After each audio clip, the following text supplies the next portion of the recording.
ঈদুল ফিতর এর সুন্নাহ আছে অনেকগুলো। কি কি সুন্নাহ আছে ঈদুল ফিতরের? ঈদের চাঁদ ওঠার পর থেকে প্রথম আমল হলো ফিতরা দেওয়া।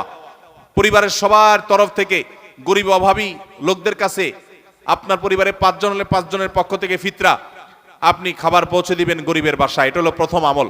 দ্বিতীয় হলো ঈদের চাঁদ দেখা গেছে, তাকবীর শুরু করবেন, আল্লাহু আকবার, আল্লাহু আকবার, লা ইলাহা ইল্লাল্লাহু, আল্লাহু আকবার, আল্লাহু আকবার ওয়ালিল্লাহিল হামদ। বেশি বেশি করে পড়তে থাকবেন। এটা পুরুষ হোক নারী হোক সবাই, পুরুষ একটু জোরে জোরে, মহিলা একটু আস্তে আস্তে। অবশ্য ওইটা ঈদগাহে আসার সময় জোরে জোরে পড়বেন, একইদে জোরে একইদে আস্তে, কিন্তু এমনি স্বাভাবিক অবস্থায় সাধারণ গতিতে পড়বেন, নারী পুরুষ সবাই যার যার মতো করে তাকবীর। এবং বিশেষ করে এই তাকবীর এটা জিলহজের প্রথম দশকে পুরো দশক ধরেই পড়তে হয়। যাই হোক, এই ঈদের চাঁদ ওঠার পর থেকে ঈদের নামাজ পড়তে তাকবীর আমরা শেষ করে পড়তে থাকবো। তৃতীয়ত হলো মেসওয়াক করবেন। 4 নম্বর হলো গোসল করবেন ঈদের দিন উপলক্ষে। 5 নম্বর হলো সুন্দর পোশাক পরবেন, যা আছে এর মধ্যে সুন্দর, নতুন হওয়া জরুরি না। 6 নম্বর হলো সুগন্ধি ব্যবহার করবেন। 7 নম্বর হলো আপনার খেজুর খেয়ে তারপরে ঈদগাহে আসবেন, খেজুর খেয়ে মিষ্টি মুখ করে ঈদুল ফিতর ঈদগাহে আসবেন।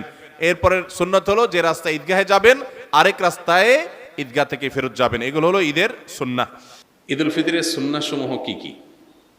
ঈদুল ফিতরের সুন্নাহ সমূহের মধ্যে থেকে সব কিছুর আগে যে সুন্নার নাম চলে আসে সেটা হলো তাকবীর পাঠ করা। আল্লাহু আকবার, আল্লাহু আকবার, লা ইলাহা ইল্লাল্লাহু, আল্লাহু আকবার, আল্লাহু আকবার ওয়ালিল্লাহিল হামদ। এই তাকবীরটার পাঠ শুরু হবে কখন? ঈদের চাঁদ দেখা যাওয়ার পর। ঈদের চাঁদ দেখা যাওয়ার পর থেকে আপনি গুনগুনিয়ে আপনি এটা পড়তে থাকবেন যত বেশি সংখ্যক বার। বাসা বাড়িতে কাজ করছেন, পরিষ্কার পরিচ্ছন্ন করছেন, ঈদের প্রস্তুতি নিচ্ছেন, হেল্প করছেন একে অন্যকে, এর মধ্যেই আপনার মুখে তাকবীর চলবে। আপনি মাগরিবের নামাজের পরে এশার নামাজ পড়তে আসলেন, মাগরিব পড়তে আসলেন, তারপরে আবার বাসায় যাচ্ছেন, যেতে আসতে তাকবীর পড়বেন। মানে ঈদের চাঁদ দেখা যাওয়া থেকে নিয়ে তাকবীরটা পরিমাণে বাড়তে থাকবে। যে যত বেশি পারেন এই তাকবীরটা পড়তে থাকবেন। কতক্ষণ পর্যন্ত চলবে? ঈদের নামাজের জন্য ইমাম যখন বের হবে, মিম্বরের দিকে আসবে, মেহরাবের দিকে আসবে, তখন শেষ থাকবে, তার আগ পর্যন্ত তাকবীর চলতে থাকবে। তার মানে আমরা ঈদগাহে যখন যাব তাকবীর পড়তে পড়তে যাব, আবার যখন মসজিদে প্রবেশ করব অবসর বসে থাকবো, ইমাম সাহেবের অপেক্ষায় থাকবো, তখন আমাদের মুখে তাকবীর চলতে থাকবে। অনেকে এই সুন্নতটা জানেন না, যার কারণে এটা মিস করেন। তাহলে আমরা তাকবীর পড়তে থাকবো ইনশাআল্লাহ। ঈদুল আজহাতে তাকবীর উচ্চস্বরে পড়ার জন্য, আর ঈদুল ফিতর তাকবীর বিশেষ করে চলতে ফিরতে যখন পড়বো নীরবে পড়ার জন্য নির্দেশনা করা দেওয়া হয় আছে। তো তাকবীরটা পড়া, এটা হলো প্রথম নির্দেশ।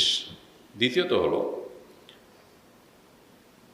ভোরবেলায় অন্য দিনের চাইতে একটু আগে আগে ঘুম থেকে ওঠা। আমাদের উল্টা হয়, সারা রাত ঈদের শপিং কেনাকাটা পোলাপানের আড্ডাবাজি করে এসে অন্যান্য দিন ফজর নামাজ জামাতের সাথে পড়লেও ঈদের দিন মাস্ট মিস, উল্টা। অথচ ঈদের দিন ফজর নামাজ জামাতের সাথে পড়া, আগে আগে ঘুম থেকে ওঠা, এটার গুরুত্ব আরও বেশি।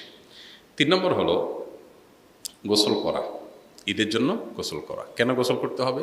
কারণ ঈদগাহে অনেক লোকের গ্যাদারিং হবে, আমি একটু ফ্রেশ শরীরে যাব, ঈদের আনন্দটা যেমন পূর্ণতা পাবে, আবার পরিবেশটা ভালো থাকবে। যে আপনার গায়ে ঘামের গন্ধ, আপনার অপরিচ্ছন্নতা থাকলে অন্য লোকের কষ্ট হতে পারে। সবাই একসাথে থাকবে যেহেতু, যাতে পরিবেশ ভালো থাকে। এরপরে আরেকটা সুন্নাত হলো ঈদের দিন আমরা যার যা পোশাক আছে এর মধ্যে উত্তম পোশাকটা পরব। এখানে একটা ভুল কথা প্রচলিত আছে, নতুন পোশাক পরতে হবে। ঈদের দিন নতুন পোশাক পরা সুন্নত না। সুন্নত হলো কোনটা? যেগুলো আছে আপনার এর মধ্যে তুলনামূলক ভালোটা পরবেন, সুন্দরটা পরবেন। ঈদ সুন্নত ছাড়া, নতুন কাপড় ছাড়া ঈদ হবেই না, এই কনসেপ্টটা আমাদের মধ্যে ঢুকছে ভুলভাবে। এটা শরিয়ার কনসেপ্ট না। নতুন পোশাক ঈদের জন্য জরুরি না। সাহাবীরা প্রতি বছর একটা করে জামা কিনতে পারতেন না, 2-4 জোড়া জামা দিয়ে জীবন পার করে দিতেন সেই 1450 বছর আগের মানুষ। এজন্য ঈদের দিন যার যা পোশাক আছে এটার মধ্যে উত্তম পোশাকটা পরব। আরেকটা সুন্নত হলো মেসওয়াক করা। এটাও এই জন্য যে আমরা অনেক গ্যাদারিংয়ের মধ্যে যাব, ঈদগাহে সব মানুষের সাথে মিশবো, যাতে মুখে দুর্গন্ধ না হয়, পরিবেশ নষ্ট না হয়, অন্যের কষ্ট না হয়, সেজন্য। আরেকটা সুন্নত হলো সুগন্ধি মাখা ঈদের দিন। আরেকটা সুন্নত হলো ঈদগাহে যাওয়ার আগে ঈদুল ফিতরে কিছু খেয়ে তারপর যাওয়া, ঈদুল আজহাতে না খেয়ে যাওয়া। ঈদুল ফিতরে হলো ঈদগাহে যাওয়ার আগে একটু খেজুর অথবা মিষ্টান্ন কিছু একটু খেয়ে তারপরে ঈদগাহে যাওয়া।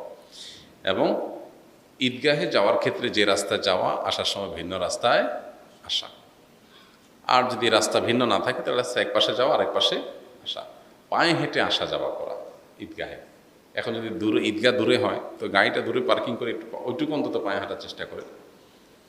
আর এর বাইরে ঈদের দিনের আরেকটা গুরুত্বপূর্ণ বিষয় হলো ফিতরা দিয়ে তারপর ঈদগাহে যাওয়া, ফিতরা শেষ করে দিয়ে তারপরে ঈদগাহে আসা। আল্লাহ তাআলা আমাদের ঈদের সুন্নতগুলো মেনে চলার তৌফিক দান করুন।